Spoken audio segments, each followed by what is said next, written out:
চট্টগ্রামে আবারও বিএনপির এক নেতাকে গুলি করে এলোপাতাড়ি গুলি করে হত্যা করা হয়েছে। এই ঘটনাটি ঘটেছে চট্টগ্রামের রাউজানে। একের পর এক লাশ আসলে পড়ছে চট্টগ্রামের রাউজানে, কিছুতেই এই লাশের মিছিল আসলে বন্ধ হচ্ছে না। নিশ্চয়ই আপনারা জানেন গত 7ই সেপ্টেম্বর গিয়াসউদ্দিন কাদের চৌধুরীর অনুসারী আব্দুল হাকিমকেও কিন্তু এভাবে এলোপাতাড়ি গুলি ছুরি কিন্তু আসলে হত্যা করা হয়েছে। এবার আজ 25শে সেপ্টেম্বর শনিবার এই একজন বিএনপি নেতাকে গুলি করে আসলে হত্যা করে। ঘটনাটি ঘটেছে চট্টগ্রামের সেই রাউজান উপজেলার কিন্তু আসলে পৌরসভার যে রশিদের পাড়া এলাকা রয়েছে, সেই রশিদের পাড়া এলাকায় বিকালে আজকে এই ঘটনাটি ঘটে। হঠাৎ করে যে যুবলীগ নেতা আসলে যাকে যুবদল নেতা আসলে যাকে হত্যা করা হয়েছে তার নাম আলমগীর ওরফে আলম। তিনি আসলে যুবদল সাথে কিন্তু যুবদলের রাজনীতির সাথে সম্পৃক্ত বলে আসলে জানা গেছে। তিনি বাসায় আসলে ঘুম যাচ্ছিলেন, পরবর্তীতে যখন বাহিরে বের হন পরবর্তীতে তাকে 4-5 জনের একটি সন্ত্রাসী দল এসে কিন্তু তাকে এলোপাতাড়ি তার দিকে লক্ষ্য করে আসলে গুলি ছোড়ে। পরবর্তীতে কিন্তু আসলে ঘটনাস্থলেই তার মৃত্যু হয়। পরবর্তীতে তাকে উদ্ধার করে রাউজান উপজেলা স্বাস্থ্য কমপ্লেক্স যেটি রয়েছে সেখানে কিন্তু আসলে নিয়ে যাওয়া হলে কর্তব্যরত চিকিৎসক তাকে মৃত বলে ঘোষণা করে। প্রিয় দর্শক, এই মুহূর্তে রয়েছি চট্টগ্রাম মেডিকেল কলেজ হাসপাতালের ওয়ান স্টপ ইমার্জেন্সি যে বিভাগটি রয়েছে সেই ইমার্জেন্সি বিভাগটির সামনে। এই ঘটনাটি ঘটে কিন্তু আজ বিকালের দিকে রাউজানের যে পৌরসভা রয়েছে সেই পৌরসভার রশিদের পাড়া এলাকায়।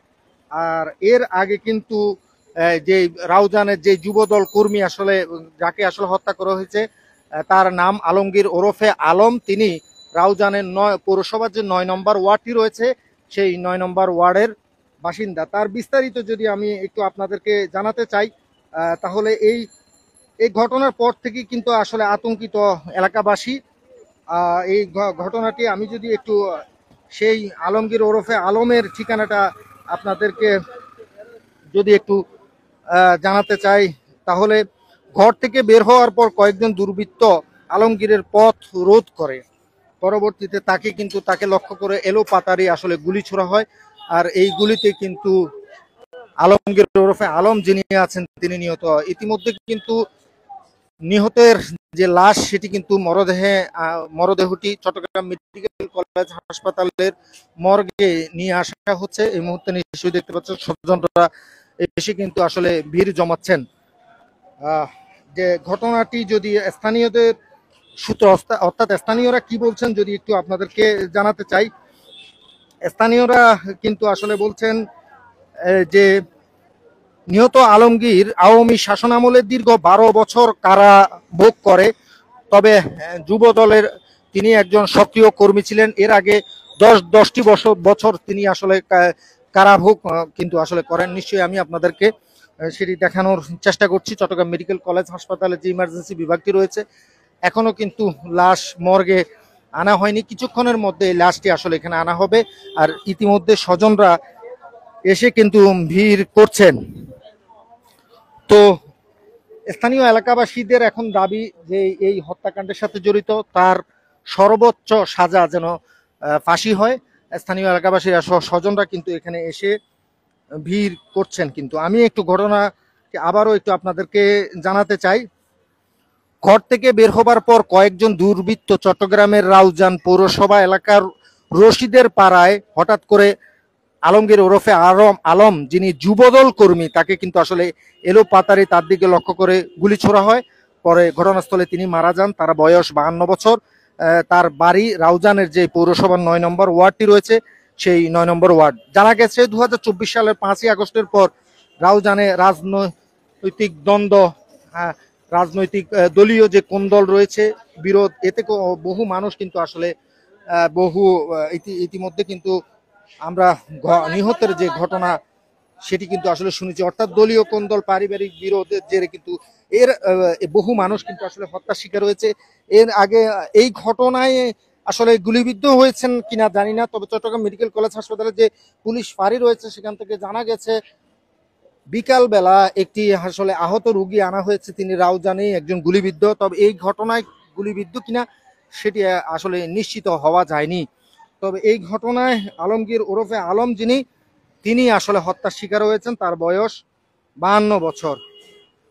আলমগীরের যদি বলি 2024-এর 5ই আগস্টের পর থেকে রাউজানে 17 জন খুনের শিকার হয়েছে। এর মধ্যে 12টি হত্যাকাণ্ডই ঘটেছে রাজনৈতিক প্রেক্ষাপটে, দলীয় কোন্দলের কারণে। নিশ্চয়ই আপনাদেরকে সরাসরি একেবারে চট্টগ্রাম মেডিকেল কলেজ হাসপাতালের মর্গ থেকে আপনাদেরকে কিন্তু যুক্ত করেছি।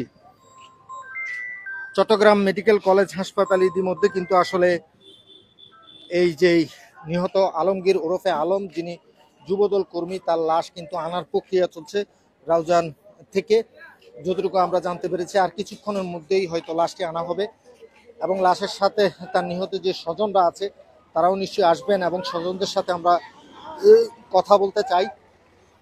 এই যে আলমগীর ওরফে আলম, তিনি গোলাম আকবর খন্দকার বিএনপি নেতা যিনি রয়েছেন তার অনুসারী। এর আগে যে গিয়াসউদ্দিন কাদের চৌধুরীর অনুসারী আব্দুল হাকিম, যার বয়স 60 বছর ছিল, তাকে আসলে গুলি করে হত্যা করা হয়েছে। নিশ্চয়ই আপনারা সেই ঘটনাটিও জানেন। তিনি তার যেই ফার্ম রয়েছে, গরুর ফার্ম, সেটি থেকে চট্টগ্রামের শহরের যে বাসা সেটিতে যাচ্ছিলেন। পথিমধ্যে তার গাড়ি, চলন্ত গাড়িকে লক্ষ্য করে এলো পাতারি গুলি ছোড়া হয়। পরবর্তীতে সেখানে কিন্তু গুলিতে আহত হয়ে তিনি মারা যান। পরবর্তী তার লাশ উদ্ধার করে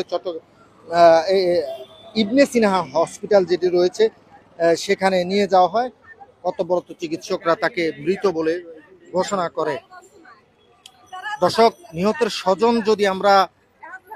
স্বজন যদি পাই, অর্থাৎ এই যে লাশটি রয়েছে, অর্থাৎ যিনি নিহত হয়েছেন তার লাশটি যদি পাই,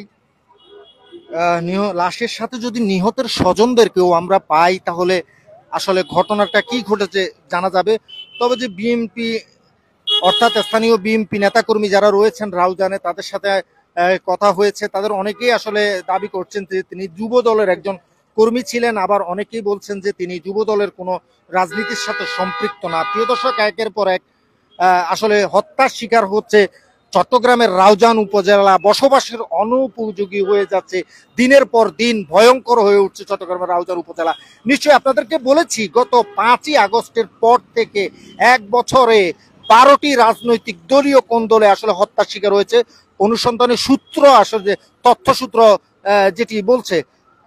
দর্শক, আমরা রয়েছি চট্টগ্রাম মেডিকেল কলেজ হাসপাতালের যে ইমার্জেন্সি বিভাগটি রয়েছে, সেই ইমার্জেন্সি বিভাগের সামনে।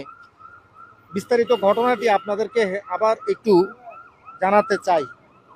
চট্টগ্রামের রাউজানে আজ বিকাল 5টার দিকে পৌরসভার রশিদের পাড়া এলাকায় আলমগীর ওরফে আলম নামের 52 বছর বয়সী এক যুবদল নেতাকে প্রকাশ্যে এলো পাতারি গুলি করে হত্যা করা হয়েছে। এর আগে ওই যুবদল নেতা বাসা থেকে বের হয়ে দোকানের দিকে যাচ্ছিলেন।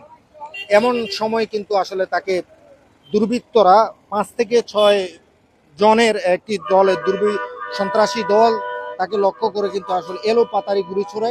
আর সেখানে ঘটনাস্থলেই তিনি আসলে মারা যান। পরবর্তী তাকে উদ্ধার করে চট্টগ্রাম যে রাউজান উপজেলা স্বাস্থ্য কমপ্লেক্সে নিয়ে যাওয়া হলে কর্তব্যরত চিকিৎসক তাকে মৃত বলে ঘোষণা করে। এর পরপর কিন্তু আতঙ্কিত চট্টগ্রামের যে রাউজানের বাসিন্দা রয়েছেন, তার নিহতের স্বজন সহ স্থানীয় বিএনপি অঙ্গ সংগঠনের যারা নেতাকর্মী রয়েছেন, তারা এই যে যুবদল নেতার হত্যা করা হয়েছে, এই ঘটনার দোষীদের দ্রুত আইনের আওতায় এনে তাদের সর্বোচ্চ শাস্তি, যে ফাঁসি রয়েছে, সেটির দাবি আসলে জানিয়েছেন। প্রিয় দর্শক, এই মুহূর্তে চট্টগ্রাম মেডিকেল কলেজ হাসপাতালের যে ইমার্জেন্সি বিভাগটি রয়েছে, সেই ইমার্জেন্সি বিভাগ থেকে সরাসরি